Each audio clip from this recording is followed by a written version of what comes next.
Hi, my name is Jean and welcome to Johnny's Workshop. Well, today I'll be featuring one of my favorite cars, this Lotus, and I'm going to show you what I've done to it. And it's a very competitive car and it can race on Scalextric tracks.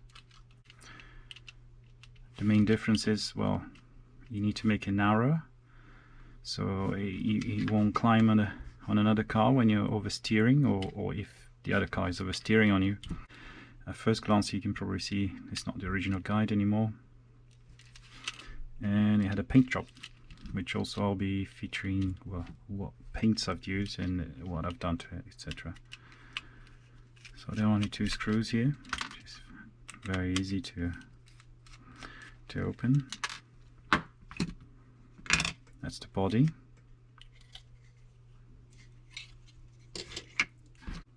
Originally, a friend and I we set up the cars to race in digital, so you can install one of these bad boys in it.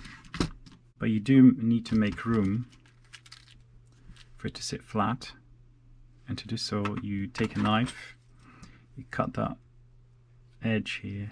That is basically a reinforcement for not bending, but once it's screwed on to the body, it's fine. If you're scared of it being too flexible, you can always opt for a more rigid chassis, which NSR do.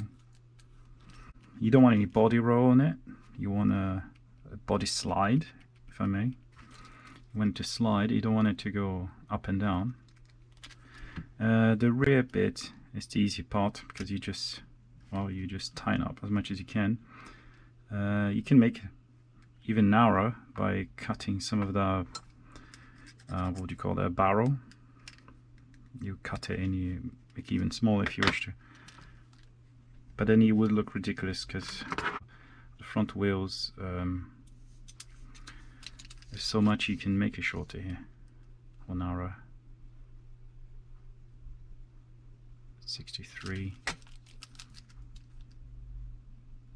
66, because you're limited here how much narrower I can do, unless you want to put ridiculously wider wheels on, but you really don't need to.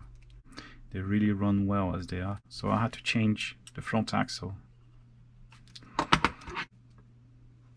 So we're gonna measure here and I'll show you what size I went for.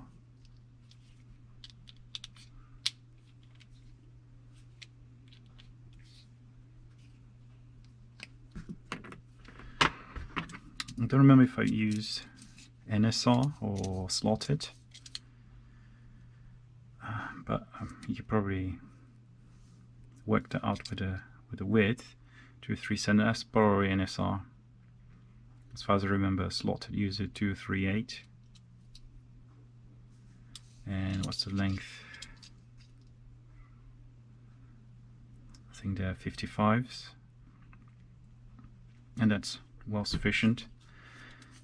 I'm not entirely sure what's the original, but definitely when you try to make it narrow, the inserts just come up. As for the paint, you definitely need an airbrush to achieve it.